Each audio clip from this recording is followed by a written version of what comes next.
Hello and welcome back to the Rational Theology Podcast. I'm your host, LJ Sarman, and I'm glad to be joined again by not one but two previous guests. We've got Joseph Lawal and Tarik, LaCour.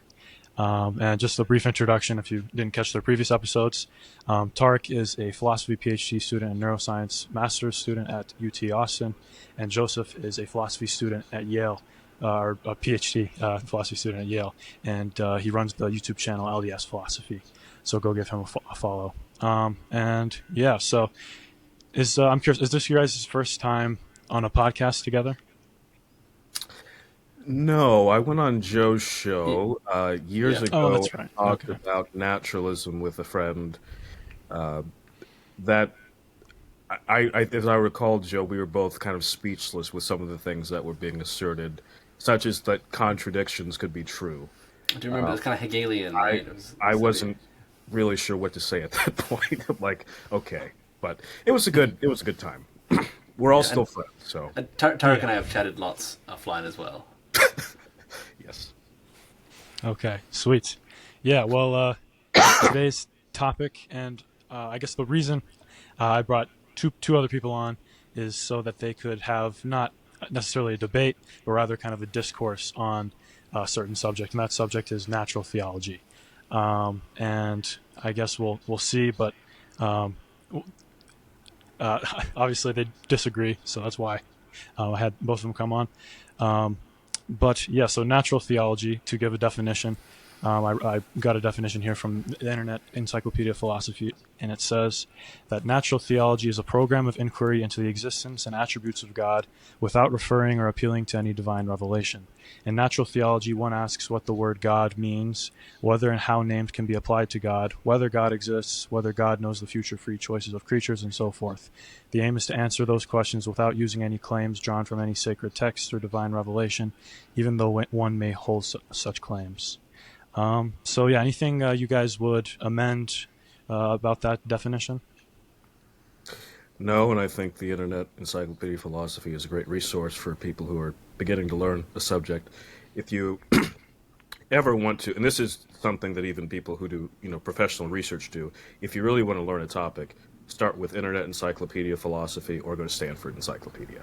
So that was well done.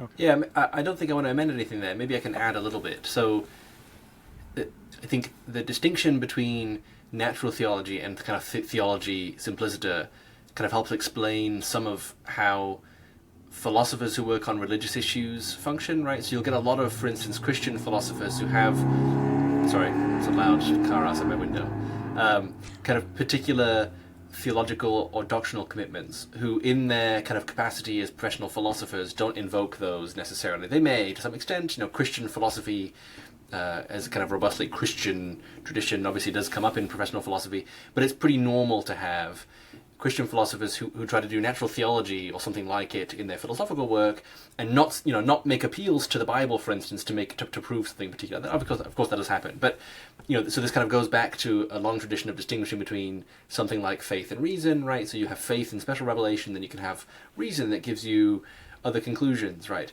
I think the only thing that might mislead a little bit about that definition, it's not wrong, but is that sometimes the term natural theology is used not quite to encompass kind of any and all philosophical questions about God. So like you mentioned, can God know the future free acts of agents, right?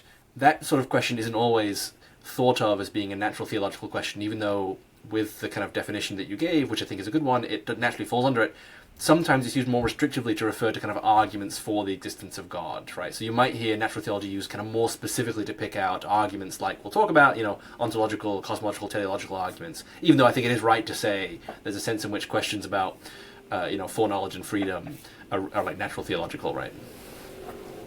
Okay, nice. Yeah, I think that's useful. And I guess just a bit of my knowledge in the natural theological realm is, obviously I'm still pretty new to all this stuff and into it, but I just finished Swinburne's The Existence of God recently, and I read, Descartes. Best work of natural theology of the 20th century, I think, probably. Okay. Yeah, and that's what I had read, and so that's why I read it. just to kind of get a feel of what the current philosophers would have to say in the area, and I thought it was pretty interesting. But I've also read Descartes' Meditations on First Philosophy, which I guess is natural theology in a way, and yeah. So I guess before we get into a more open dialogue and things, what's kind of been the history of natural theology, and what thinkers and things and arguments have been brought forth within natural theology? Natural theology, like many things in philosophy, generally would go back at least to Plato. Plato talks in works like Republic and in Timaeus, and to some extent in Euthyphro, about the existence of God and some objections you could bring against God's existence. Aristotle in Metaphysics makes the point of a prime mover. He said the thing that makes everything go together, why there's something rather than nothing. So Plato and Aristotle both did that. But natural theology really starts to get a lot of steam in the early Christian church, the early church fathers, St. Irenaeus, St. Justin Martyr, and then going up to Augustine. All did natural theology. Augustine, of course, is the most robust of the patristics. That would be the first 500 years of the Christian era. And then going to the medieval time, Thomas Aquinas, Bonaventure, did lots of natural theology. Anselm, now, a bit earlier, right? Anselm, of course, before. That's the Scholastic Age, so Middle Ages. Important thing to note here, there really isn't. Natural theology is interesting because it's not really being done in an era where there are a bunch of people saying God doesn't exist. So these people are just interested in the question of, can I demonstrate that God exists?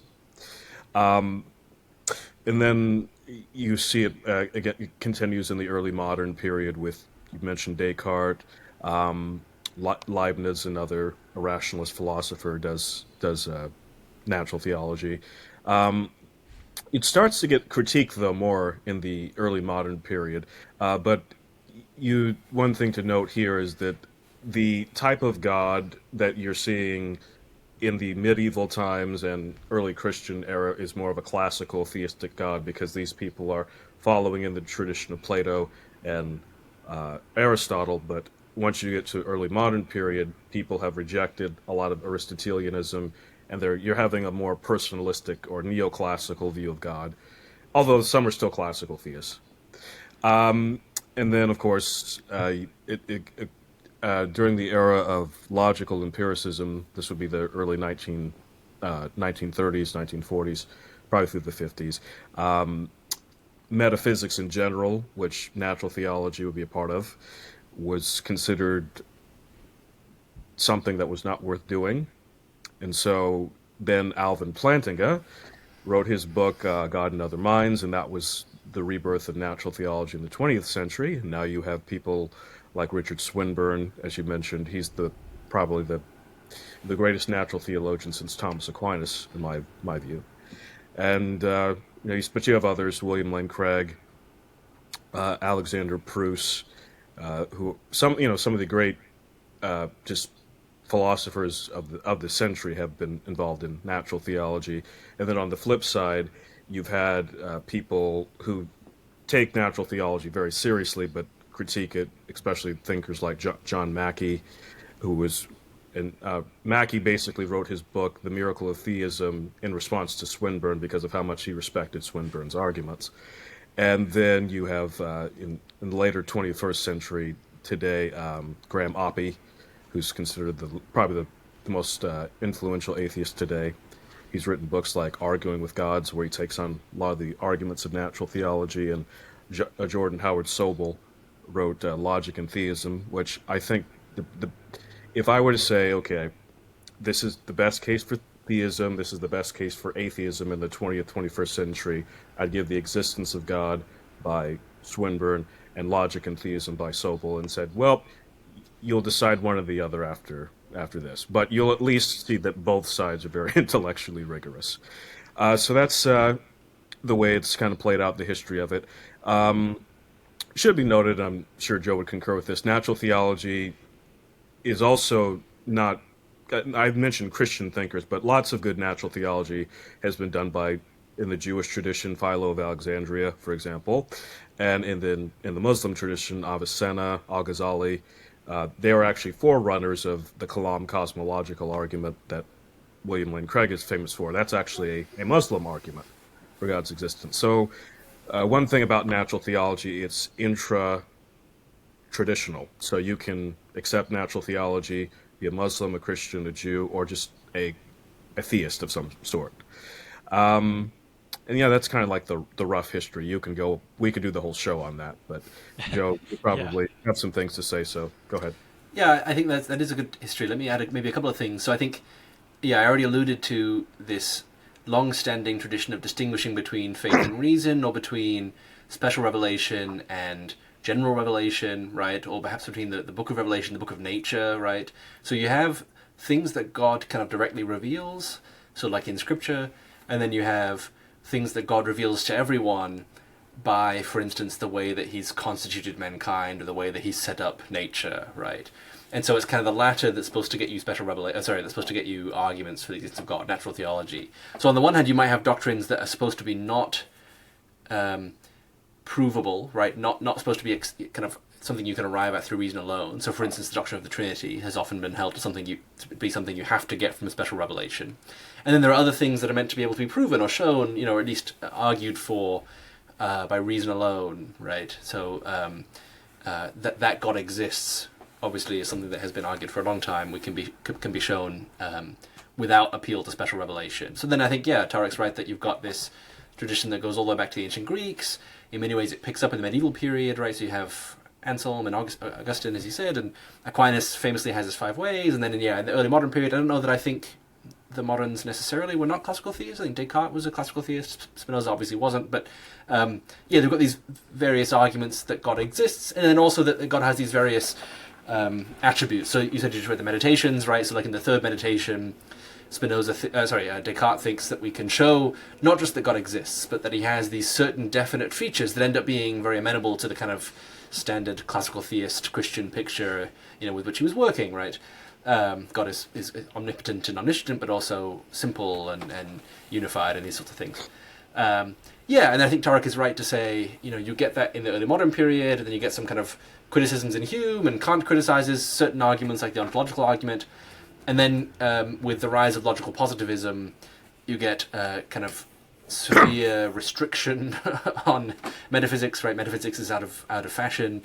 And then it comes back. And in some ways, I think there's still a lingering mistrust of philosophy of religion amongst a lot of philosophers who don't work in philosophy of religion. I think some kind of look down on philosophy of religion a bit, but in many ways it is a flourishing kind of cottage industry now. There's a lot of work being done in natural theology in particular, and then more generally in philosophy of religion, kind of areas that maybe are less happily thought of as natural theology. But I think Tarik has given a good picture of, even in recent years, how you've got this setup, of this set of arguments between those who are advancing arguments for the existence of God and those who are either trying to undercut those arguments or present arguments, for the conclusion that God doesn't exist. Okay, great. Yeah, I think that's a pretty comprehensive but brief overview of the history of natural theology. So I guess we'll get into kind of the dialogue, the discourse, and I'll kick it off just kind of with an obvious question, but and I guess I'll direct it first at Tarik. But is natural theology sufficient for coming to know that there is a God? Unequivocally, yes. Okay. Why is that? I speak for quite a... Now, I would say the people who probably believe because of natural theology alone is probably small, but I would say, yes, it's sufficient. So I would put myself in that category of I'm a believer because of natural theology. I take it you don't think it's necessary for belief in God? I do not, no. I mean, I'm a Thomist, as your listeners and people know, and Aquinas I think it's the first section of the Summa, he talks about if you had to do natural theology. Most people couldn't come to believe in God because most people weren't smart enough to do it. That's not an insult by Aquinas. It's just a reality. I mean, think in Aquinas' time, most people couldn't read. So, of course, you're not going to be reading Aristotle, Plato, the greats, and things like that. So I certainly think it's sufficient, but I don't think it's necessary. I don't think that Moses or Isaiah or the 12 apostles or St. Paul needed natural theology. But I would also say they lived in a time where belief in God was kind of more of a given, versus in the 21st century, it's not so much. So, especially, and Joe, I think you'd agree with this, in our line of work, we're very much the minority. For example, I think I was talking to another friend about another issue earlier today but in regard to the Phil Paper survey. This is in 2020 that David Chalmers did. And while actually only 50% of philosophers consider themselves physicalists, so that they think that at least humans are purely physical, so which is a big thing. You know, at least half of philosophers would say they're open to something non-physical, which means the existence of God if you think God is something non-physical. Only 20% of us are theists. So we are a minority's minority on that issue. And it hasn't always been that way, if I understand correctly. No, probably not until beginning of the 20th century would you say the majority of philosophers were not theists. Even though David Hume is considered the arch skeptic, he was a theist too. He makes that point. That's something up for debate, right? I'm not sure that's super clear. That is up for debate, but let me rephrase that. Certainly, the majority view of Hume's scholars is that Hume was a theist. So I think Hume's the only one. That's not an esoteric. Sure, yeah. Hume's the only one of the early modern, of the kind of major early modern thinkers, and not even just the major seven, kind of some of the even slightly less canonical figures. I think he's the only one of whom a plausible case can be made that he was an atheist. So overwhelmingly, the philosophers of that period are theistic. Except for the Halbach. The Halbach was clearly an atheist. Yeah, sure. Okay, yeah, sure. That's fair. But I think even Du Châtelet and Conway, whatever. Once you start expanding the canon beyond the main ones, I think. And Hobbes, even though he was called an atheist, actually, this is funny. He was a theist. You talked about Descartes, LJ. Descartes gives two arguments for God's existence, but lots of people in his time thought he was an atheist, a closet atheist, and they said the same thing of Hobbes, who also gives two arguments for God's existence in the Leviathan. So it's interesting, but I've said enough. Go ahead. Sorry. Go. Yeah. No, I was just going to go to you. What do you think that natural theology in and of itself is sufficient for, belief in God? I suppose no, in the sense that I don't think any arguments in natural theology work. I also think that most of them give you a picture of God that I think is wrong. And I also suspect. So I definitely agree with Tarik. It's certainly not necessary.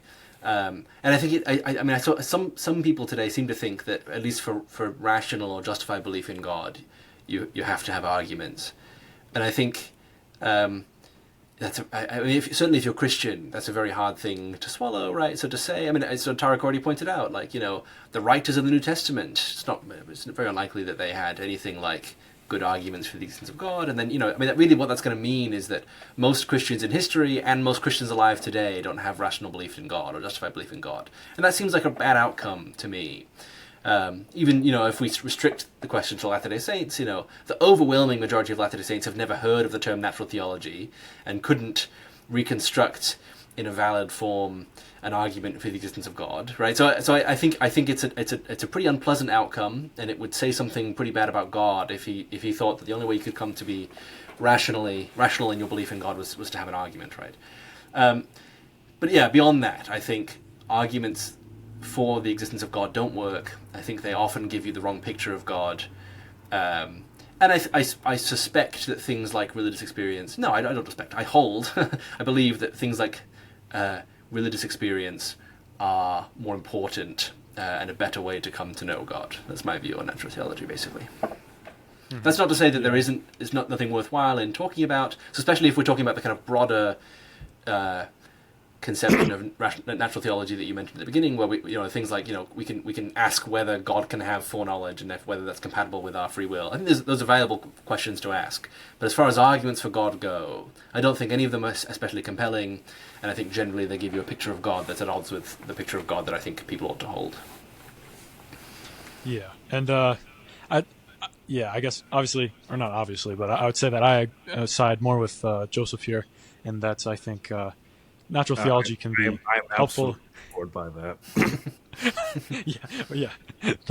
Yeah. So, and kind of the conclusion I came to after finishing the existence of God is that natural theology can be, I think, useful in repelling atheism. Like I think some of the arguments from natural theology are sufficient for not holding to atheism, but I don't think that they can bring you all the way to belief in God, to theism.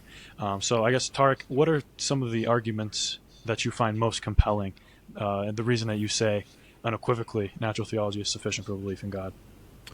Okay, so I should probably also state this. And we'll talk more about this, but I can understand certainly why Latter-day Saints would say religious experience more than sufficient.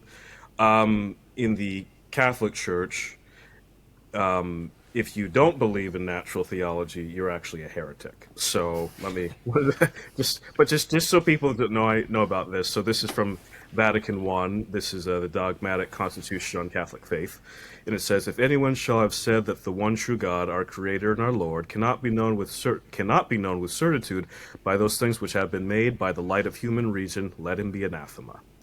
So, if I'm sure your listeners will remember the first chapter of Galatians, where St. Paul says, "If someone teaches you another gospel, let them be accursed, let them be anathema." The Catholic Church holds that same thing of natural theology. So it's part of our faith to believe in natural theology. So I guess I'm on that. I have to be on that side of the wagon, whether I wanted to or not. On the optimistic side. Although to be fair, Joe can attest this. I've always been very persuaded by natural theology. As far as the arguments, well, I think the best argument for God's existence is the first way of Aquinas, which is the argument from change. Another one I find very compelling, although especially in recent years, or at least this year, is the Leibnizian argument from Contingency that Alex Proust has developed. It's a type of cosmological argument. I would say religious experience is a type of an argument. So the fact that different people of different backgrounds have these kind of experiences, which you can have a lot of shared overlap, I think that's good reason to think that God exists. Let's see. So that's three, or do you want more? Let's. How about you define one or two, and then we can kind of.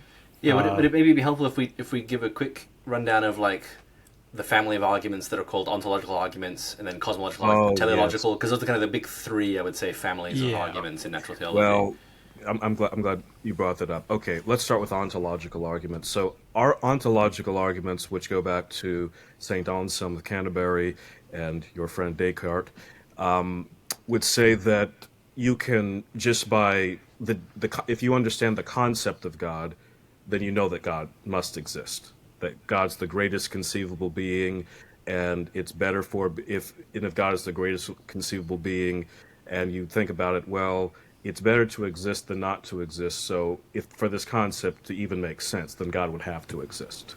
This is a very short rundown of that. This argument has been probably, I would say, most philosophers, this is the argument they're most suspicious of, even people who are advocates of natural theology. It's a slippery argument, yeah. So you have defenders of it. So you have Anselm, Descartes, and most recently Alvin Plantinga defended the ontological argument.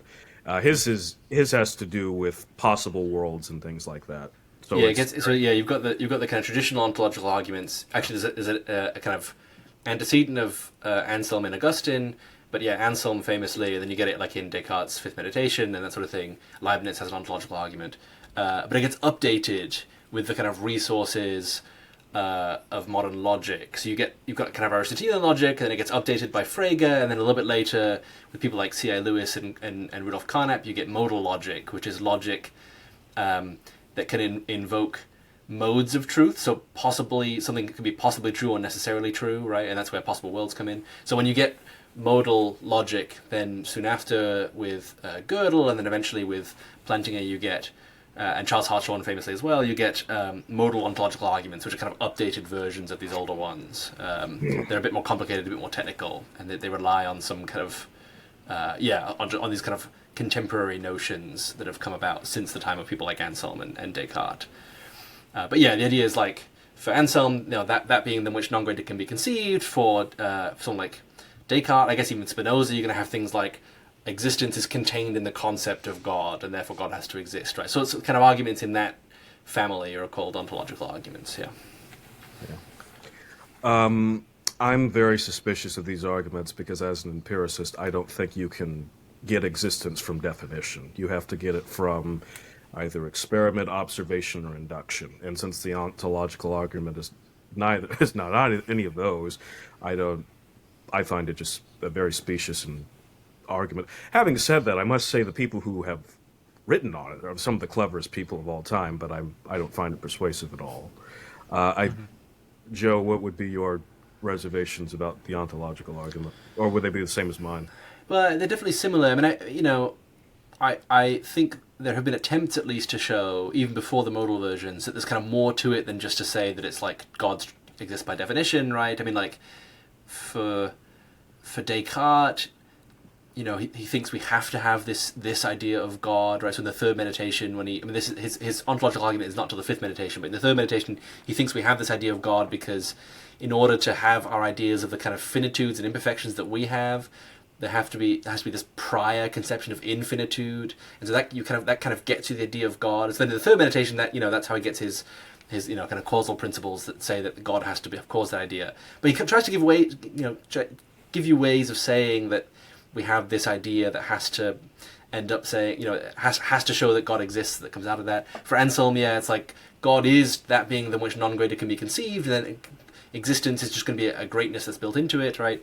And then I think certainly you'd be hard pressed to reduce like Plantinga's argument to just saying that like by definition God exists, right? He wants to say that there are these great making features, and if possibly necessarily this being that has these features exists, if there's a possible world in which this being exists, then it exists in all possible worlds, right? And that depends kind of controversially on this certain S5, what's called S5, this modal logic that lets you make certain inferences because it has these certain accessibility relations between possible worlds. It's kind of technical, but yeah, I mean, I agree with you that they're very technical. It is very technical. So I don't like the arguments, and sometimes it's hard to say where they go wrong exactly. And I think I have a story for why I think like Anselm's argument goes wrong, for instance.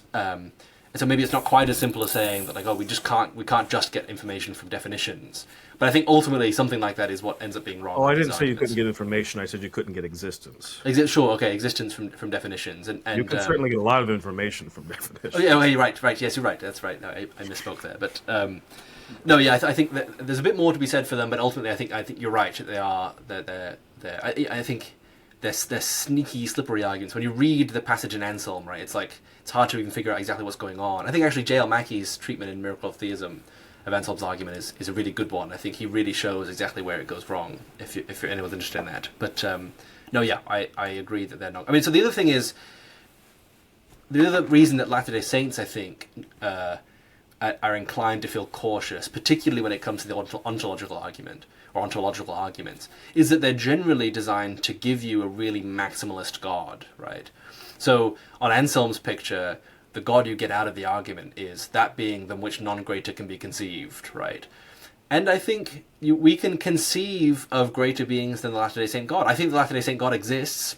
I don't think perhaps greater gods aren't possible, but they seem conceivable. So, I mean, it seems trivially so. So it looks like the Latter-day Saint God can't create matter out of nothing, right? We don't believe in creation ex nihilo. We think that matter is eternally existent. I think it's plausible to infer from that matter can't be created or destroyed even by God.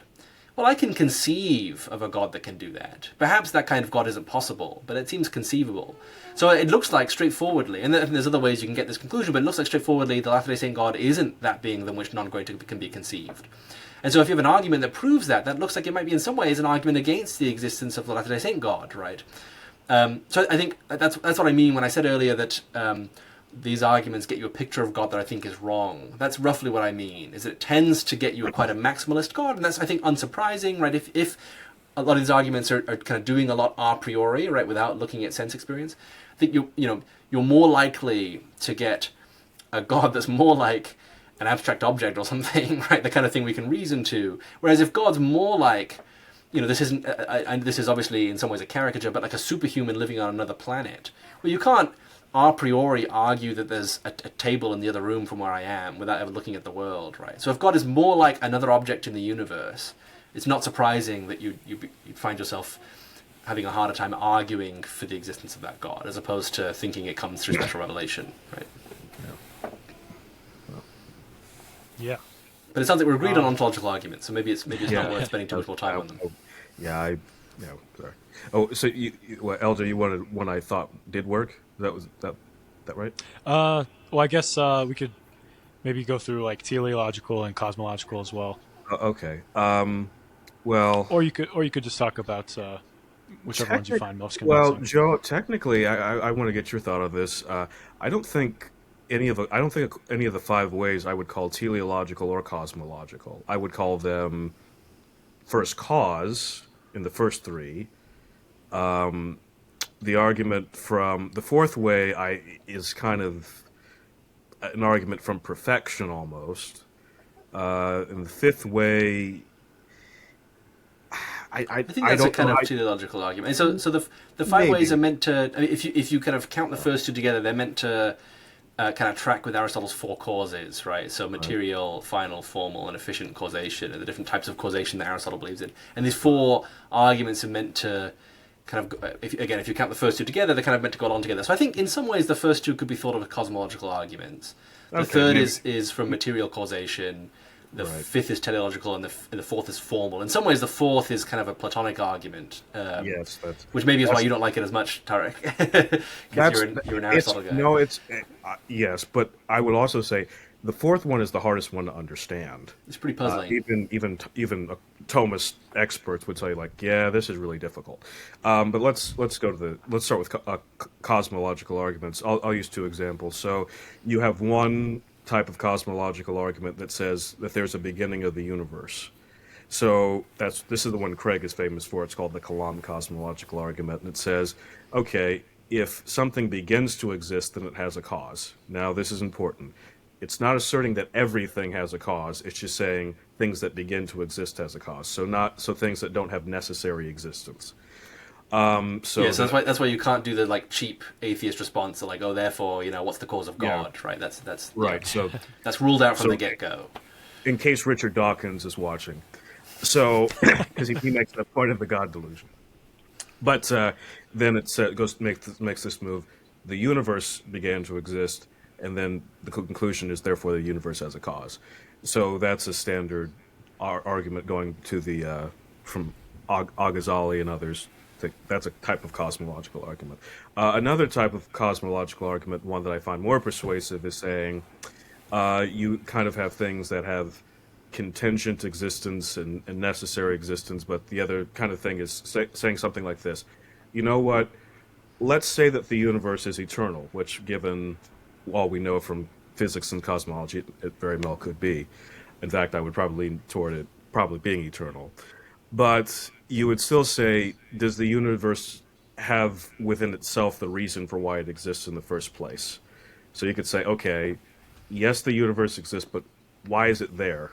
You could say, well, the universe is a necessary being, but given how the universe changes and the fact that it might not be eternal was enough to say that it cries out for a being that makes it, sustains it, and that would get you to a thing that's a necessary being, and that being would be God. That argument's defended by Leibniz, Alex Prusin. It's similar to Aquinas' first way. His is a little different. His says you notice change in the world. Everything It's called the argument from motion, but in Aristotle's philosophy, motion means change. So you notice, for example, if you're drinking hot chocolate, if the air around it can make the hot chocolate cool, and you can keep going back and back to infinity on these contingent causes, right? Are you following me so far? About how these things are changed from one to another. It's so Aquinas makes this move. He says, "Look, I will give you that this can go back forever. It's like you could just have an infinite number of dominoes going one after one after one another. But that's not an ultimate explanation. That just gives you a linear explanation, but you need a hierarchical explanation. And that thing would have to be something that isn't changed by anything else, but can cause change. And that would get you to God. He gets more technical than that. It's a very powerful argument, I think. Even if you don't think it's persuasive in the end, lots of people have thought that's a powerful argument. And if I were persuaded it wasn't, I would still say, yeah, that's a really powerful argument, because it's conceding a lot up front. Like Aquinas doesn't say, I'm not proving that the universe had a beginning, or doesn't. It's like I'm going, and that's a very empirical argument, where the other one was more of a not so much. So those are types of cosmological arguments. Joe, did you want to say anything about that, or LJ, do you have anything to say about those? I don't know. Maybe, do we want to maybe just run quickly through what teleological arguments are like, and then we can maybe dig into the meat of some of these? Would that be helpful? I think the big three categories of, I mean, there are lots more. There are lots more arguments for the existence of God, but I think the three families that have seen many iterations are ontological and cosmological, which we've already talked about, and then teleological. So teleological arguments, telos in Greek is a kind of end, right? So it's associated with Aristotle's final causation. These are sometimes called design arguments as well, and so the kind of very famous version before the advent of Darwinian evolution as a theory, what are called watchmaker arguments, most closely associated with William Paley, right, where he says, imagine you come across a watch as you're walking, it has marks, features, characteristics that are best explained by an intelligent creator, right? You wouldn't look at this and say, this came about by chance, right? You would say that this has to have been caused by something that has intelligence, that wants it to have a certain function or end, and that designed its parts kind of as fits the end that the intelligent creator has in mind, right? And the idea is this is a good analogy for nature, right? So you see the way that things fit together very nicely, the way that animals and the environment interact, animals interact with one another, the way the universe is set up so that the Earth rotates about the sun at the right distance and the right speed so that life can flourish, all these things, right? So that's the thought, is that we ought to explain certain features of the world as we see it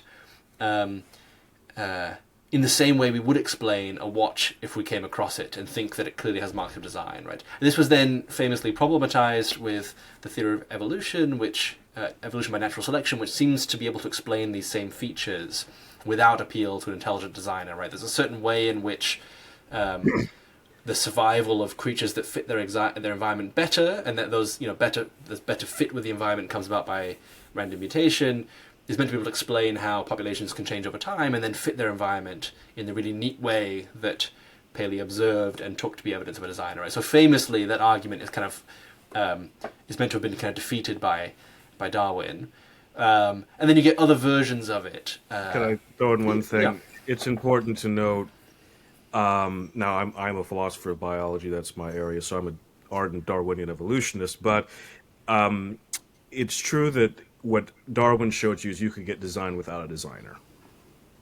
But it should be noted, to say that Darwin banished teleology completely from biology, I think that would be wrong. I think teleology has been naturalized, but it's certainly still there. Like we know cells have functions and purposes and things like that. You can still use the Aristotelian versions of causation. And ironically enough, they kind of slip into biology textbooks all the time, but people don't realize that's what they're doing. But that was all. Besides that was a great explanation. That's right, that it seems like contemporary biologists are not unhappy to have some kind of teleology in their picture. It's kind of uncomfortable to try to reduce everything to the level of physics, right? That's a project that seems in many ways to have failed, and so I think that's right. But the idea is that these these kind of Paley-style arguments are meant to not really work anymore.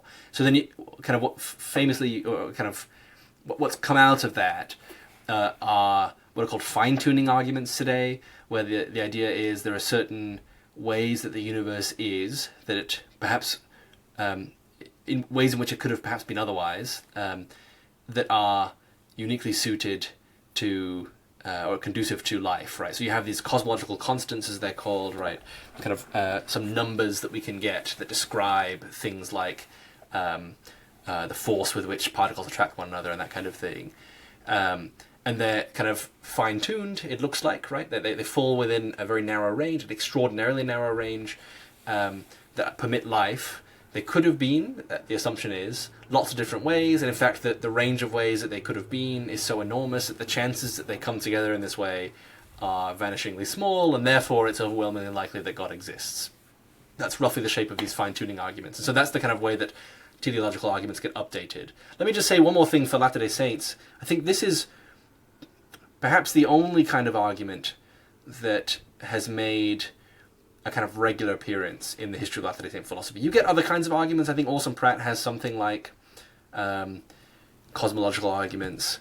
He also has maybe some variations on Paley's argument. But I think you see something like a teleological argument, not only in Pratt, so maybe let me read just a bit from Pratt that gives you a good sense of how this shows up in the early church. This appears in other early church writers as well, early Latter-day Saint church.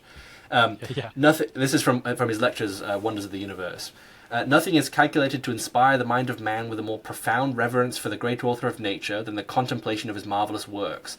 For the exact mathematical adjustments of the various forces of nature, the consummate wisdom and skill exhibited in every department of the universe accessible to finite minds, the omnipotent power and grandeur displayed in the construction of the magnificent machinery of creation, all proclaim the majesty and glory of him who formed and governs the mighty fabric, right? So he's kind of saying, look at how things are set up very neatly. That can only be, or is best explained by an intelligent creator, right? And in fact, so I think this, not only do you see this in, the 19th century church, you also see it in the Book of Mormon, right? I think a variation on this appears in Alma 3044.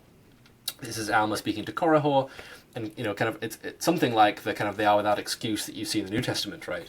Alma said unto him, "Thou hast had signs enough. Will you tempt your God? Will you say, Show unto me a sign, when ye have the testimony of all these thy brethren, and also all the holy prophets? The scriptures are laid before thee, yea, and all things denote there is a God, yea, even the earth, and all things that are upon the face of it, yea, and its motion, yea, and also all the planets which move in their regular form do witness that there is a supreme creator," right? So Alma seems to suggest that there's, you've got like the witness of people around you, you've got holy prophets, you've got scripture, so maybe these are all things that depend on special revelation in some way.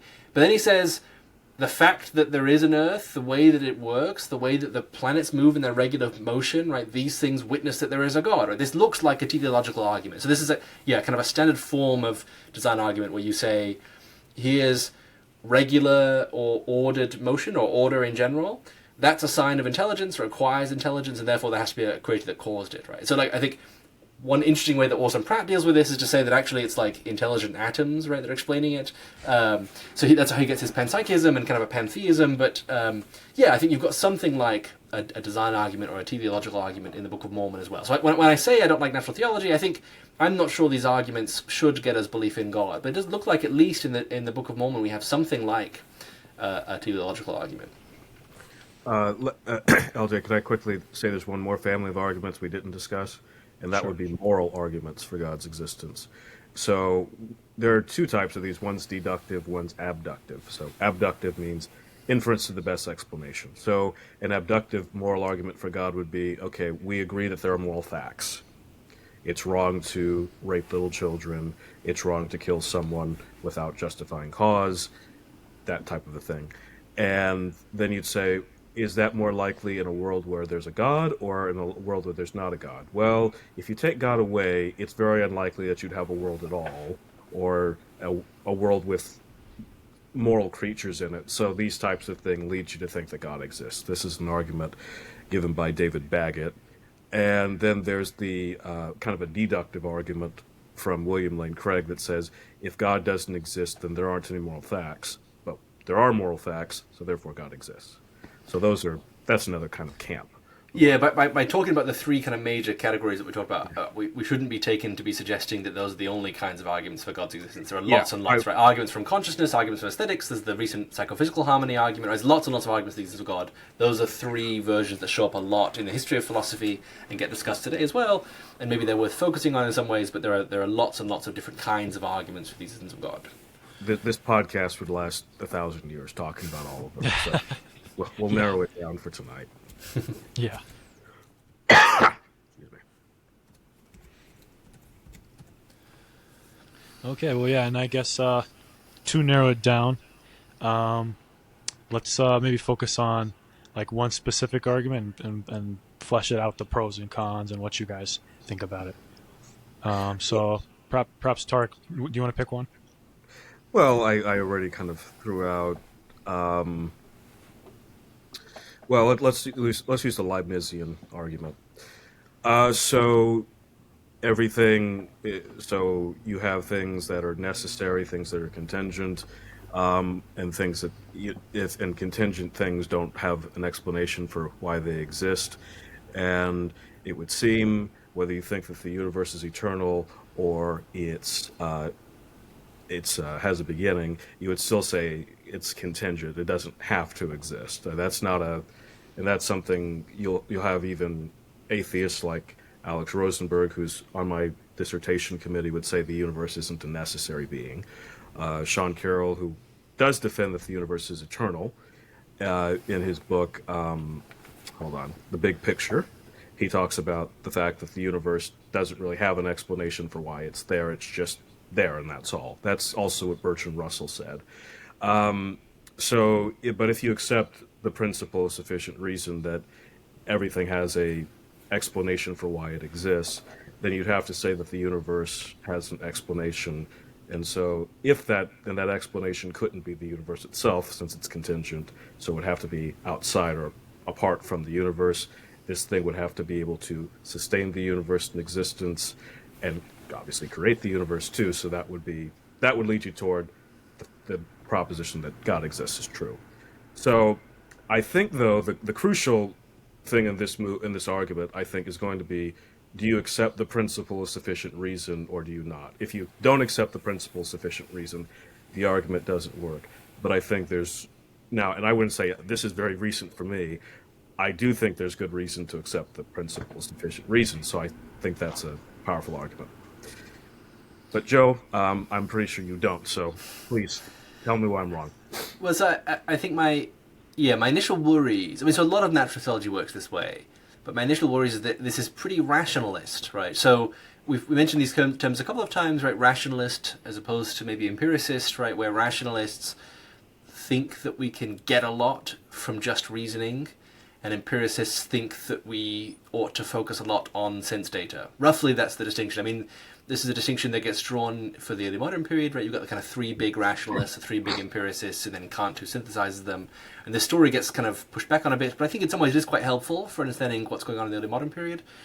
And I think, so if you have kind of empiricist inclinations, and I am on the empiricist side. Right, I think, so maybe that's part of why it surprises me that you now endorse the principle of sufficient reason, which is a kind of famously rationalist principle. In fact, some people, like Michael Della Rocca, who's an early modern scholar, think that's more or less constitutive of rationalism. Like, the more you like and use the principle of sufficient reason, or the PSR, the more rationalist you are. So he kind of ranks, like, Leibniz and Spinoza as very rationalist, and Descartes as less so, because he sometimes seems to violate the PSR, right? I think Spinoza, probably of the three, is the most hardcore about the principle. Actually, I don't know. I think perhaps Leibniz. I'm not clear on whether Spinoza or Leibniz is the better candidate there. I mean, Leibniz is the one that gives it the name, right? He makes quite sweeping use of it in his philosophy. They both do, though. Yeah. So I think. Yeah. So I have worries about the PSR. And why we ought to accept it, kind of a priori. But I'm not sure that's exactly why I think these a priori, arguments go wrong. That's another scary word for me, Joe. Yeah, well, sure, yeah, but I'm not sure how else we're getting the PSR if it's not something like a priori, right? I think the PSR is empirical, but I'll circle back to that. Go ahead. Okay, sure. So I think what Tarik is suggesting is if you reject the PSR, then you can say that the universe is a brute fact, right? So where a brute fact is a fact that doesn't have an explanation, right? So that's fine. That sounds like Sean Carroll has that view, right? So he thinks the universe is contingent, so it could have failed to exist, but it does exist, and the fact that it exists is brute, right? So it doesn't have an explanation. So that then entails a rejection of the PSR, right? I'm not happy with the PSR, but I'm not sure that's the way I want to go in responding to this. It's not that I want to just give that up and then say, okay, therefore the universe is brute. I think I have worries about kind of a general modal rationalism, where that's, modal rationalism is the idea that roughly you can know a lot about what's possibly and necessarily true, through reason alone, maybe, or a priori, or something like that. Mm-hmm. So I think often what's going on here, so let's take the claim that the universe is contingent, so it could have failed to exist. On what basis do we make that claim? I think often, not always, but often the claim is based on the fact that it seems to us it could have failed to exist, right? It's conceivable, right? So I can conceivably, consistently think of a kind of possible world in which the universe doesn't exist. There are no physical objects, let's say, right? And maybe no non-physical objects if there are objects that are like that, right? So kind of empty possible world. That looks conceivable to me. At least I can't see a logical contradiction in a world like that, right? Maybe let's set aside the question of whether God's existence is logically necessary. I think it's implausible to say that it is. But let's say, can we imagine a world, or conceive of a world, in which the universe doesn't exist? It looks like we can, right? And I think often, implicitly or explicitly, the move is to say, because we can conceive of it not existing, it therefore could have not existed. It's contingent, its existence, right? And that step I'm just not happy with. I don't think that conceivability entails possibility, right? That something's being conceivable means that it has to be possible. Mm-hmm. I'm not even sure that conceivability implies possibility. And so I think it's often... And so this is not how Leibniz, for instance, argues for the contingency of the universe, right? Contingency for Leibniz is about provability in a finite number of steps, right? But basically I think it's a pretty rationalist move, and it's not what I'm very comfortable with. So I'm maybe something like a modal skeptic. I think the closer we are to our everyday experiences, the easier it is for us to say that something is possible or contingent or necessary, right? So it looks pretty straightforward, like 2 + 2 = 4 is necessary. It couldn't have been otherwise. I know that lots of mornings I've woken up and eaten a banana for breakfast, and other mornings I've eaten toast for breakfast. It looks like those kinds of things are contingent, right? On any given morning on which I ate a banana, I could have eaten toast instead, right? And those are very close to our experience, and so I think I'm very happy to say those are contingent. The further we get from that, the less comfortable I am making claims about what's possible and necessary. And so when we get to things like, it's conceivable that the universe didn't exist and therefore it's possible, I'm just less happy to go along. And so there are particular reasons for my skepticism here. I'm kind of putting it at a very broad level, but there are reasons specifically in things like the philosophy of language and epistemology that I'm really skeptical. So there were some very famous developments in the 60s, 70s, and 80s in philosophy of language that lead us now to say things like, it's not possible that water isn't H2O. There are some arguments that get you that conclusion. But it looks conceivable that water isn't H2O, right? I think I can imagine a world in which there's water that isn't H2O. I mean, that's controversial as well. Kripke argues that's not conceivable. I think it probably is conceivable. But if it's conceivable that water is XYZ as opposed to H2O, but it's not possible, and again, I've not given an argument for that, and we can talk about that, Tarik, if you'd find that helpful, but I know you know what's going on there. If it's conceivable but not possible, then it looks like, we've got a kind of a good reason for doubting that conceivability is a good guide to possibility. And so if that's our reason for saying the universe is contingent, then I'm not sure I'm on board, if that makes sense. And so then I think if I'm not granting that the universe is contingent, then a lot of these contingency arguments can't get off the ground, right? Should I go? I wasn't sure which. Sure. Yeah, LJ, you're the person who says go or don't go. Yeah, go ahead. First of all, this may surprise your audience. I agree with a lot of what Joe said. So I certainly am not a rationalist. Joe and I have actually been talking about this for a while. So let's start with the PSR. We'll get to modal logic. I would say that just as the causal principle, I think, is an inductive principle, I think the principle of sufficient reason is an inductive principle. Let me show you what I mean. So the causal principle we believe in because we don't observe things coming into existence without causes, even if we don't understand what the cause is. The most famous would be in quantum mechanics. If you take the Copenhagen interpretation of quantum mechanics, you might think that virtual particles can just pop into existence uncaused out of nothing. Of course, then once we learn more about what the quantum vacuum is, that it's a sea of energy, that it's actually doing things, it's like, oh, okay, actually that's not a violation of the principle. So no matter how quantum mechanics goes, we have good inductive evidence the causal principle is probably right. We don't know that for sure. It's not 100%. That's the one thing I should tell your audience. I think the biggest thing about difference between being an empiricist versus being a rationalist is I think rationalists will say there are some things I can be absolutely certain about, 100%. Empiricists are probably going to say it minimally maybe, but most things you're just going to have to say probability. Actually, Hume makes that very explicit in his treatise of human nature. He said all knowledge degenerates to probability. So causal probability there. Principle of sufficient reason, I believe in for similar reasons. Everything that I've see in science, and I'm both a scientist and a philosopher, they have a reason, they have an explanation. So I think it would be kind of question beggy to say, not question beggy, but it would say I'd need some really good reason to jump off and say, well, the universe can't have an explanation when everything else I've seen does. Now, I want to say up front, it could be that a brute fact and that it doesn't. I don't withhold that possibility the way Leibniz does. So I would say my version of the argument's much more modest. So we don't know that there couldn't be brute facts, or very well could be, and as an empiricist, I'm open to that.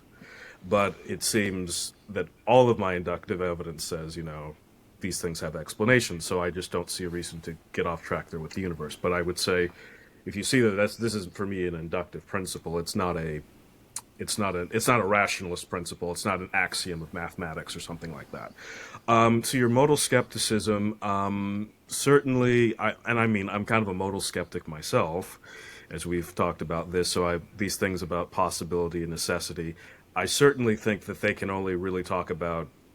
We can only, insofar as we can talk about possibility and necessity at all, we should only talk about it in terms of our world. When you start getting to other worlds, I don't know what they would be like. I'd have to observe them, be in them, and see. I mean, could there be different laws of nature, other things?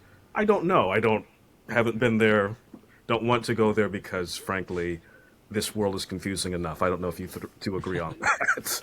But, Yeah. so yeah, I would be there. But one reason I think we could see or give evidence for why we should think the universe is at least probably a contingent thing is we have good evidence from physics to think that the universe began to exist. So if it began to exist, then it would be contingent. Things that begin to exist can't be necessary. And then, of course, if the universe is eternal, you could still say that it's not a higher. It wouldn't be. This would be kind of a chronological, but not a hierarchical explanation. So those would be my kind of rebuttals there. Obviously, I think you would maybe not be as comfortable with hierarchical explanations. You're probably not that type of Aristotelian. If you are an Aristotelian, I don't know. But those would be my kind of general things. I certainly don't think, but I want to say this too, possibility and necessity shouldn't be drawn out in terms of conceivability. I don't think conceivability, like yourself, I don't believe it entails possibility. So even though Hume is my favorite philosopher, I disagree with him that just because something is conceivable, it's possible. I'm a bit more torn on the law of non-contradiction, but conceivability equals possibility. I would say skeptical of that. Non-contradiction, I think that's more plausible, but it wouldn't be necessary. I mean, maybe there could be contradictions that are true. I certainly don't affirm those, as our friend Hannah did. So don't jump through the computer screen at me. But those would be my kind of responses as to why I believe in the PSR, etc. So maybe let me focus on one point first. So I'm not sure why we should say that something that begins to exist can't be necessary.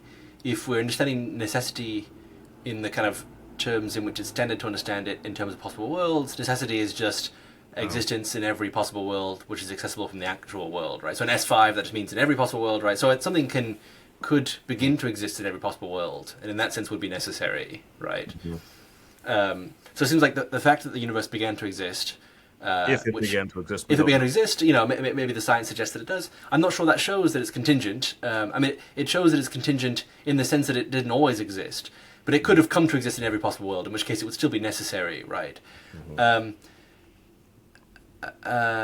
then, so you said you're not as comfortable kind of going, with kind of going to other possible worlds, right? And worlds in which I'm a modal skeptic. So when you talk about possible worlds, I'm like, I don't know how we can know that. It's like, sure, but it looks like that's kind of. I agree that it's logically possible that the universe could exist in every possible world, but I have no reason to believe or disbelieve it. It's more of like, I don't know what you're talking about to a certain extent. But that's Sure. probably the problem with empiricists, of course, is we always have problems with very broad possibility.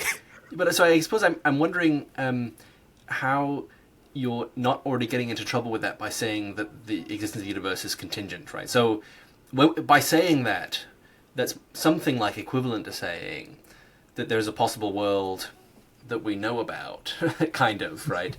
In which the universe doesn't exist. So the laws of nature are different in the sense that they don't obtain, right?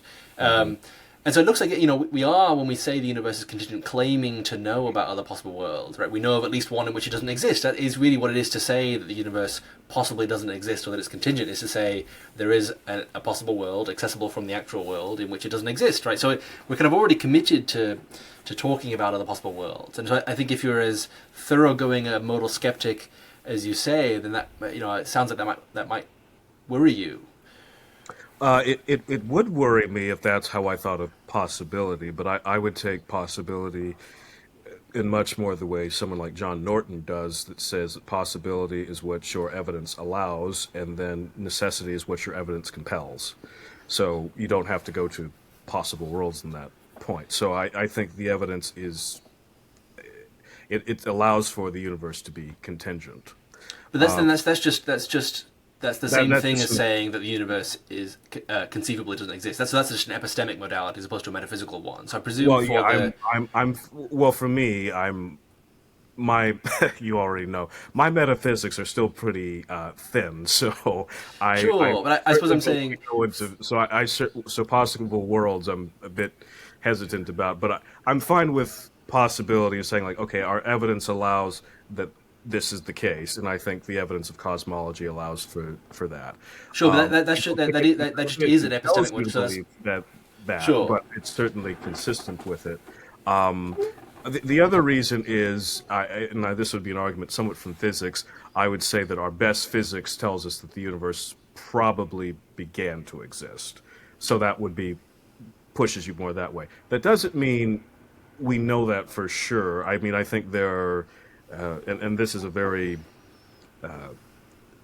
fine point, because we don't at this point have a quantum theory of gravity that could change everything.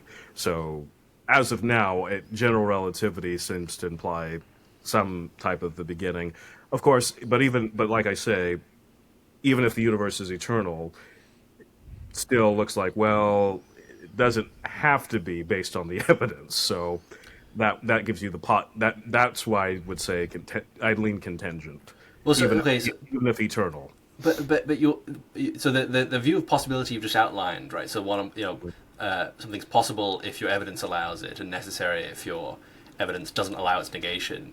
That's an epistemic modality as opposed to a metaphysical modality, right? So Kripke gives the famous example of the Goldbach conjecture, right? Every even number is the sum of two primes. Even number above 2 or something. Is that? Yeah, I know something like that. Talking about, and it's late.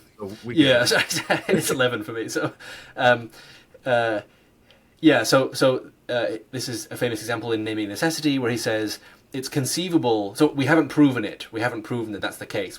For lots of these prime numbers, we know that it's true, but we haven't proven that it's true of all prime numbers with a theorem, right? So it's epistemically possible that the Goldbach conjecture come up true, and it's epistemically possible that it come up false. Given our evidence, either one is possible. But presumably, if that a Goldbach conjecture is true, and then there's a theorem kind of floating out, in the ether for it that we'll come across someday, then it's necessarily true. And that's a non-epistemic modality, something like a metaphysical modality, right? Mm. So these things can come apart. We can have things that are epistemically possible or conceivable, but metaphysically necessary, or maybe vice versa. And so, if you're saying that your conception of modality is one on which we're just talking about what our evidence allows, well, that's an epistemic modality. Mm. But that's just to say that the universe conceivably doesn't exist. And we agree that doesn't entail that the universe actually could have failed to exist. And I think what you need for these contingency arguments to get going is a metaphysical modality on which it turns out that the universe is contingent. And so just to say that my evidence allows the universe to exist isn't enough. Well, I mean, in one sense, do you mean by contingent let me ask you this. For the universe to be contingent, do you mean it has to be eternal? No, I mean that there's a possible world in which it fails to exist, an accessible possible world from our world in which it fails to exist. I presume that's required for most of these standard contingency arguments. Okay, well, let's say that's right. It still would. You'd still need to ask the question, but why does it exist in the first place? Sure, but I'm saying that's a question that can only be asked on a picture of modality that you say you don't accept, right? So you sound like you want your picture of possibility and necessity to be one that's just epistemic, right? It's what my evidence allows or disallows. But the kind of question, why does the universe exist, is asking about after a kind of a metaphysical modality. So I think you need a more robust modality than you're allowing if you just accept the view that I guess you said John Norton, I think, has, right? Well, I mean, I'm talking about, when I talk about, to me, it would seem metaphysically possible, would at least be what I was talking about earlier of non-contradiction. That seems metaphysically, like metaphysical possibility. Is that how you take it? That's that looks like maybe logical possibility, right? So something that doesn't result in explicit logical contradiction is logically possible, and then maybe there are further constraints on metaphysical possibility, right? So like if you're William Lane Craig, you think that so like actual infinites, just to take a clear example, right? He thinks that actual infinites are not possible, but they're logically consistent, right? That the kind of mathematics of transfinite numbers is perfectly internally consistent. And so he has to say that's a metaphysical limit on reality, right? You might also say the principle of sufficient reason is a limit. So maybe brute facts are logically possible, but we want to say that they can't really obtain, and so we want to restrict the space of possible worlds to things that are metaphysically possible, right? And that includes the constraint of the PSR, or maybe some kind of causal principle, right? That something can't come from nothing, right? These are maybe rationalist principles that might get you metaphysical modality, right? Well, for me, the principle of sufficient reason and the causal principle would only apply to the actual world, not to possible worlds. So I mean, I could concede to you that in a possible world that the principle is wrong, or that the universe is contingent, but in the actual world, that's what I'm after explaining. So I don't see any reason to give up the PSR or the causal principle based on what you said. I would just say, but I think you are making a point. I want to concede this to your audience, and this is something. Good philosophical discussion, I think, is when you can make good concessions. I don't think Leibniz's argument will work, because his is going to talk about possible worlds and things like that, and that will be, and Proust's does too. But I think if you compact it just to the actual world, I think the argument more plausible. So I guess I'm not sure what version of the cosmological argument is consistent with. I mean, so I presume you're not a necessitarian. You don't think this is the only possible world. So I'm not sure what we're saying when we say we're just kind of giving up on any non-actual world. It depends on what day of the week if I'm a necessitarian or not. No, you're laughing. But then the universe isn't contingent if this is the only possible world, right? It's necessarily just like everything else is necessarily true. Yeah, that would be, if you're a necessitarian, then everything happens necessarily, right? I mean, I'm a necessitarian if you think that I don't think things happen for no reason. There's an explanation for why things happen. I mean, that's Spinoza's view, right? He goes from the PSR to necessitarianism, right? That's the kind of the line. Right, but this is rationalist. Mine is saying, like, okay, it could be demonstrated. I mean, let's just say the Copenhagen interpretation of quantum physics were right. And, it's not off the board. Maybe once we unify general relativity with quantum theory, maybe the Copenhagen theory got something right after all. then I would give up the principle. But as of now, I mean, it's embedded in all the sciences, is what I would say.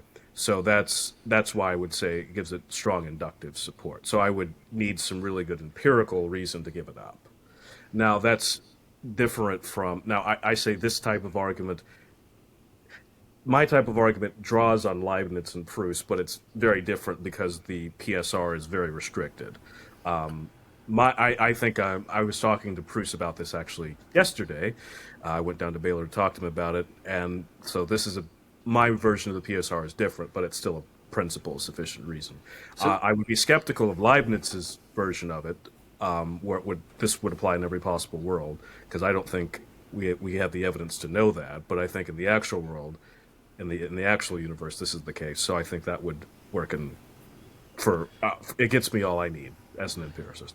So so maybe that gets to something I wanted to say earlier, but didn't really get back to. I do think there are different strengths of the PSR, right? So Leibniz's PSR is going to be much stronger than yours. He thinks you need a reason why everything is the case, and also a reason why everything that isn't the case, right? And then he gets things like, there couldn't be absolute space, because if God were to put kind of the finite stuff that exists in that space, he'd have to have a reason why he put it there and not 2 feet to the left relative to absolute space, and that can't be. God couldn't arbitrarily do that, and so they couldn't. So it's a very strong principle of sufficient reason, and so maybe you're going for a weaker one. But I guess I'm not clear on what a cosmological or contingency argument that doesn't invoke possible worlds is going to end up looking like. I don't know how we can get one that doesn't say something about the contingency of the actual world, which already seems to build in the notion that there's a possible world in which our universe doesn't exist, right?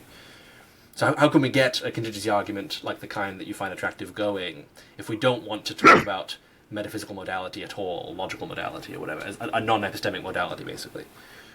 I would say you get the principle of sufficient reason in much the similar way, and I think these are connected to how you get the causal principle, namely that you don't observe things coming to existence without causes, and you don't observe things that happen without explanations. So until you see some other, and it'd be different if you only saw a few of these things and you don't have lots of lots of evidences of this. But if you see this both in physics, in chemistry, in biology, in human activity, you would have good empirical reason to say things happen for a reason. Now, that's not to say that, I think when people say everything happens for a reason, that means like there's like this master plan that's going on. Like, no, that's not what the PSR is getting you at, folks. It's just that things have a explanation for why they happen. Things don't just happen. That would be the idea. But I think we wanted to get to another point. I mean, that would be how, as an empiricist, I would do that. Now, if it could be shown, or if it were shown that things happen without an explanation, then I would give up the principle. And I do think that's, and I hold out the possibility that that's the case. But as of now, I think we're justified in believing in a modified, restricted version of the principle of sufficient reason. I think I'm still not clear on how that's consistent with your rejection of metaphysical modality that you've stated. So if what we're asking for is an explanation for the world, I guess you can rephrase that to say, why is it that the world exists? And the kind of, as opposed to what? Well, as opposed to it's not existing, right? But if we don't want to allow that it's not existing is possible, then the why question, it looks like, isn't going to arise, right? We don't want to ask like why is 2 + 2 4. Now I see where we're going.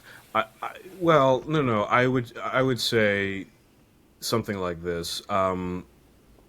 You can say, if everything that you've observed so far has an explanation for why it exists, then you can assume that of the universe as a whole. That's so, and the universe, it doesn't contain within itself the reason for why it exists, so it would have to be something external to the universe. That would be where I would go. I wouldn't have to go. I think the way you were describing it there, that would be the move Leibniz would be compelled to take, but I would not take it. Well, I don't have to go to modality. I could just I restrict myself just to the universe of, there might be, in case your listeners are interested in quantum physics, if the many worlds interpretation of quantum mechanics is right, this might be a null moot point, but I'm restricting just to the actual universe in which we inhabit. So it looks like the kind of why question that we're asking, why does the universe exist, right? That it kind of gets us to invoke the PSR, can only be asked intelligibly if there's an alternative, right? So we don't ask why 2 and 2 make 4. It's not really even clear what's being asked when you ask of a necessary truth why it obtains, right? So it looks like the reason it makes sense to ask the why question when it comes to the existence of the universe, I suppose what I'm saying is that question and seeking to answer it presupposes that the universe could have failed to exist and is contingent, right? I take it that's why the PSR is invoked in these contingency arguments. And why they're called contingency arguments is because they posit, they take as a premise that the existence of the universe is contingent. And all that is to say, that what that means is possibly the universe doesn't exist, and so therefore that means, if on the standard conception of modality, there's a possible world in which the universe doesn't exist. So it looks like even in asking the why question, we're presupposing a metaphysical modality, which I think is fine. I don't have an inherent problem with just talking about a non-epistemic modality. I'm saying on your view on which we want to be restricted to the actual world, the only kind of modality we permit is an epistemic one. It's not clear what licenses you to ask the why question and invoke the PSR in the first place if you're not willing to say that the universe is contingent in a non-epistemic sense. I would say what gives me empirical reason to ask why the universe exists is because we have good empirical reasons to think that it didn't always exist. So so there's no problem with asking that empirical question. Okay, so why across time as opposed to what prompted it to go from non-existent to existence, even if it exists in all possible worlds or something? Yeah, that's right. Okay. But we are running. Speaking uptime, we are running low on it. So, It's gone very long, sorry. I do want to say here. Okay, so I mentioned I'm a Thomist. Now Thomas says that you could demonstrate that God exists. So it almost seems like you could almost prove it for sure. I don't think that's right. I think you can give good arguments to say very reasonable to believe in something, but I'm not sure you can demonstrate God's existence the way you could say demonstrate that there are supernovas or something like that. So I'm much more with Swinburne, that you could give arguments that give you a good inductive case. But Swinburne's also in the empiricist camp, so that makes sense. Although Aquinas is too, but Aquinas, like me, adopts the principle of sufficient reason, but he doesn't exactly explain why. It almost seems like it's self-evident for Aquinas. That's something to note. Okay, cool. Well, yeah, like we've mentioned, we are running a little low on time. Is there anything else important you guys want to talk about? Well, yeah.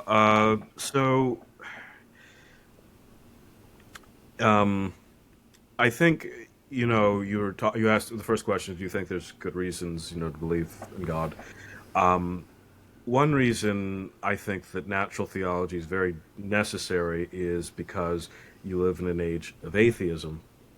So you'll need, and I don't think it would be sufficient to show that the arguments of atheism don't work, therefore theism wins by default. I don't think that would be the case. I think you would be an agnostic. You would just say, well, maybe God exists, but I don't have any good reason to believe.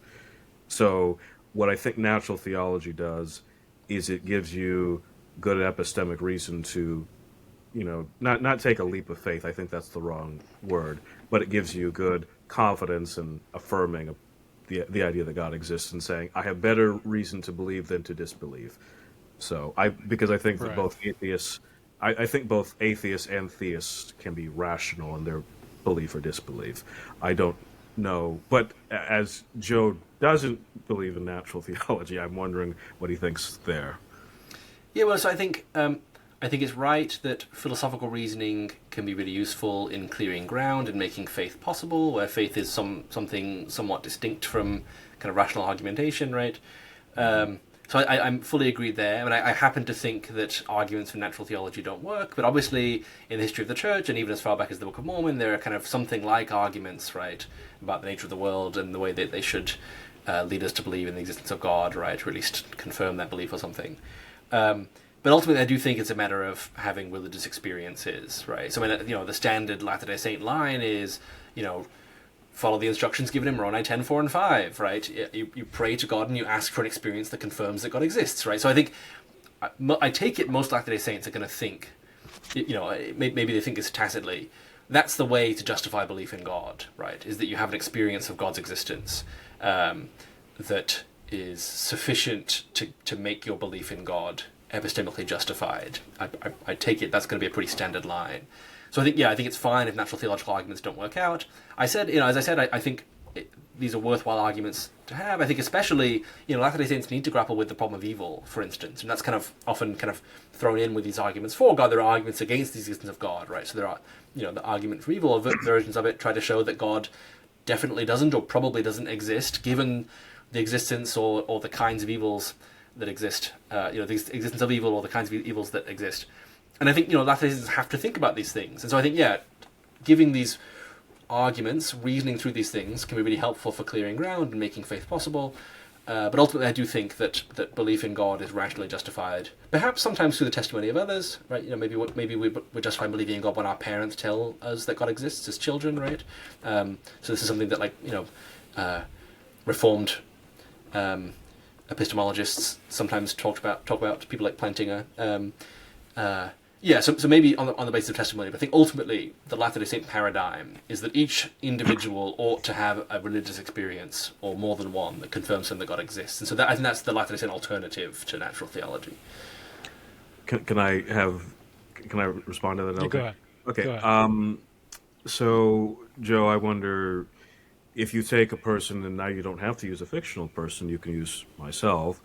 For those of us who don't have a religious experience, or since you're more okay with these versions of possibility than I am, let's say a person who has a very strong religious experience, but it dims over time, and then they don't have anything else to kind of fall back on. Well, do you think then that they should just apostatize from the faith because they have no justification? I mean, I guess this is also the question too. Do you consider yourself an evidentialist in the sense that you think you should believe in things for which you think you have the best evidence, and then when the evidence is against that view, then you should abandon the belief? Now, I'll out myself. I am an evidentialist, so I'd say if the evidence went against the Christian faith or against the Catholic Church, then I should give up belief in the Catholic Church and the Christian faith, which are separate beliefs, obviously. Yeah. So I take it that you mean the balance of evidence, right? It's not that you don't think there's any countervailing evidence. You think if the balance of evidence is against the Catholic Church, you would give up Catholicism. Absolutely. Yeah, I mean, now, for someone like William Lane Craig, he would say, no, you shouldn't leave the faith if the balance of evidence went against it. But he's also, like yourself, even though he is pro-natural theology, he really thinks it's the experience of God which grounds that belief. So, but for those of us who sadly haven't had it, and I don't think I'm that odd on not having it, what do we do then?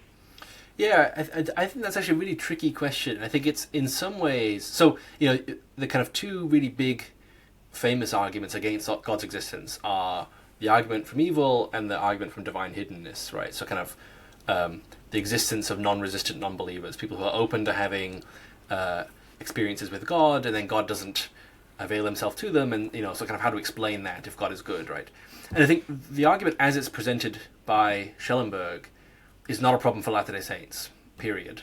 Okay. Because you can have experiences of God in the next life. I think that by itself means that the way that Schellenberg writes the argument is not really a problem for Latter-day Saints. But I think we have an alternate version of this problem. What happens when the missionaries tell someone to pray, read the Book of Mormon and pray and ask God for a witness, and he doesn't give it to them?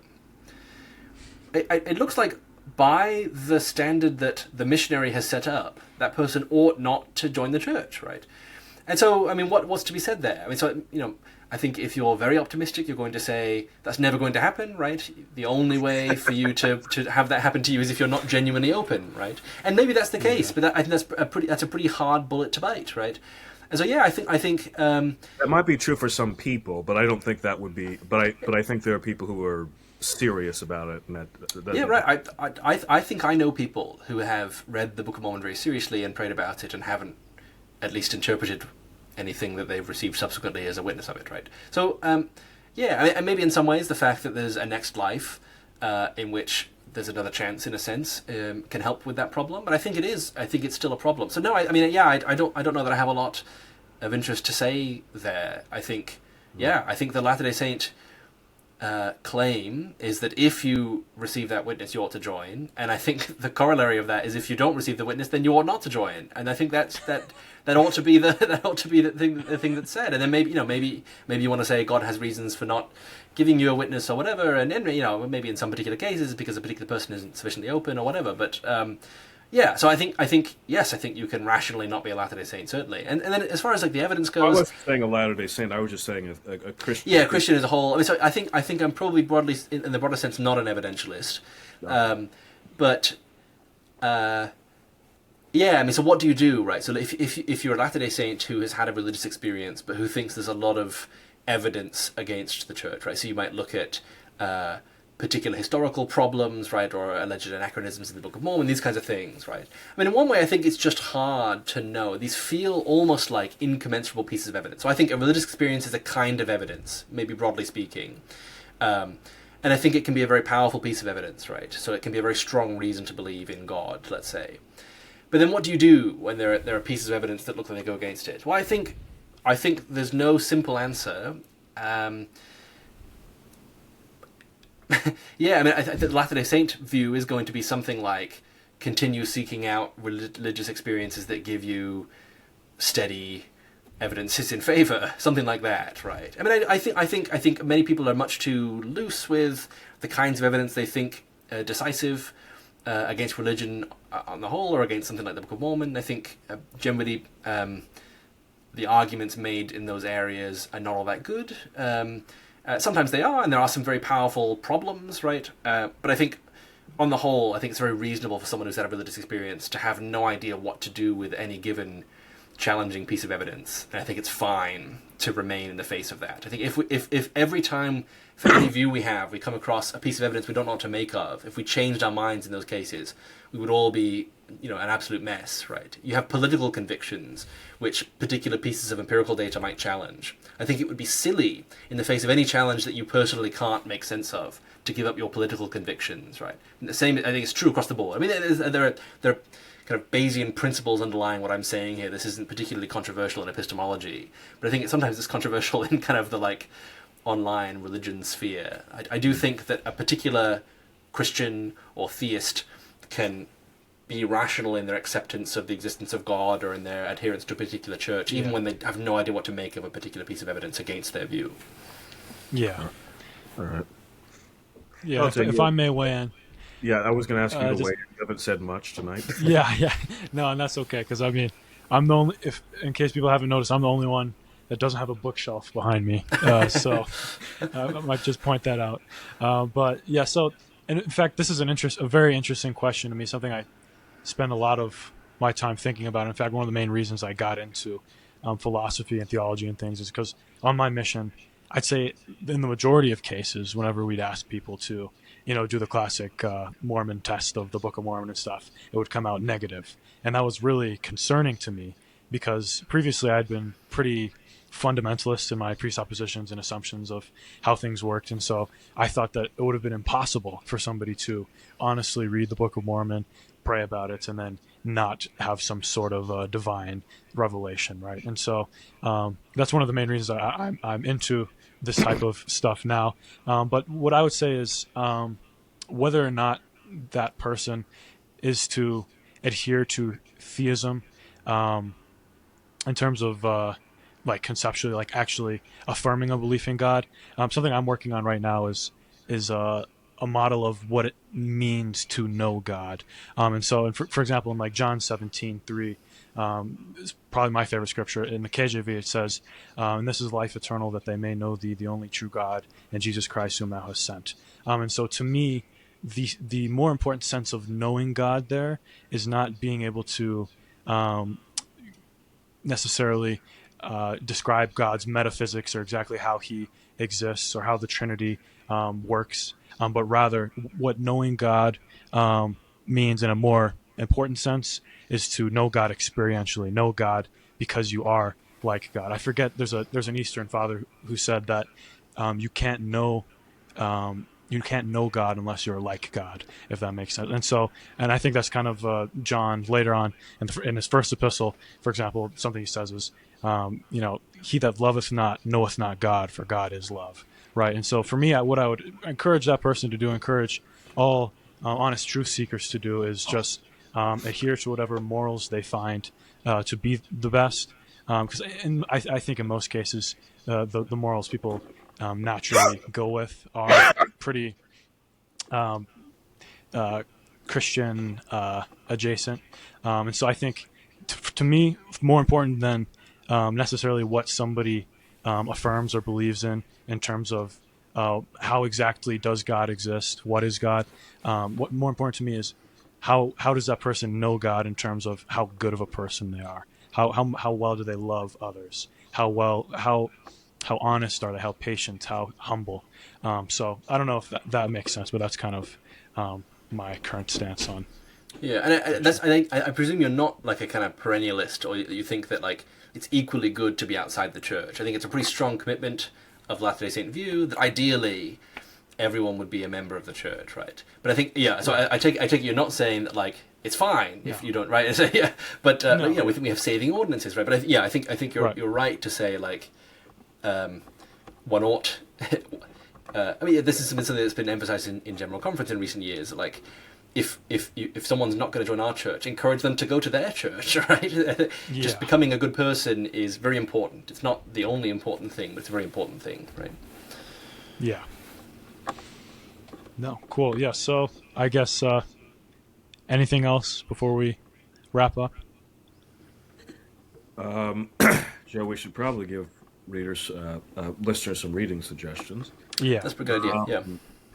So, if you are, I want to emphasize this: either you are really ambitious, or you at least have some philosophical training. The Blackwell Companion to Natural Theology is the go-to. It has, I think, about 10 arguments for God's existence, all very dense, all very detailed. It's the place to go for natural theology. That would be my kind of thought. If you have no training in philosophy, but you're interested in natural theology, Ed Feser's book, 5 Proofs of the Existence of God, even though it's at a more intermediate level, does get technical. It starts off pretty easy, so you can wade into it. Or if you're really a beginner, use his book, Aquinas, where he just uses Aquinas' 5 ways. But that's a very good introduction to natural theology in general. William Lane Craig also has a book called not Reasonable Faith. That he has sections in there on that. But for beginners, he has On Guard. That's the name of it, and it's designed for the non-philosopher. So those are some places to cut your teeth on. Yeah, I think in general, Craig's Kalam argument in the various formats in which he's written it, in fact, as a kind of evangelical, it's intended to be kind of a scholarly anti-Mormon book called The New Mormon Challenge. He has a version of it there where he particularly shows the ways in which it's... LJ and I are having a conversation just on that because I'm writing... Oh, really? Yes, so this is your Catholic friend writing an argument saying why this won't work against LDS. Yeah, so Craig thinks that the Kalam argument conclusions of it have particular problems for Latter-day Saints, but I think it's a nice accessible argument in natural theology. It's a good place to start if you're interested in arguments for the existence of God. Of course, you've got standard places like in Anselm's Proslogium, you've got the ontological argument, right? Collins has some nice papers on the teleological argument. If you're interested in Latter-day Saint arguments for the existence of God in particular, the only really prominent place that I've found it so far is in Orson Pratt's The Great First Cause. I mean, it's in a couple of other places in Orson Pratt as well, but in his paper, The Great First Cause, he has a couple of arguments for the existence of God. That's just kind of interesting as a matter of historical interest, right? And then, of course, Blake Ostler in his Exploring Mormon Thought series talks about some of these arguments at some length. But he's on Joe's side of the ledger. He's very skeptical of natural theology. Yeah. But I think I agree that like Feser's books are a good way if you're not trained in philosophy to cut your teeth on some of these issues. Some of the other stuff we talked about earlier in the episode are more advanced, like Sobel and Mackey and that kind of thing, are probably a bit tough if you're starting out. Yeah. Okay. Cool. Anything else before we end it officially? I think so. Thanks for having us on. Nope, thank you for having us on. Yeah. I'm sure this won't be the last time. Yeah. Yeah. Okay, cool. Well, yeah, I'll link all those books in the description. And also Joseph's channel, LDS Philosophy. And I can probably put your Substack in there as well, Tarik. And so, yeah. But thank you for listening. Until next time.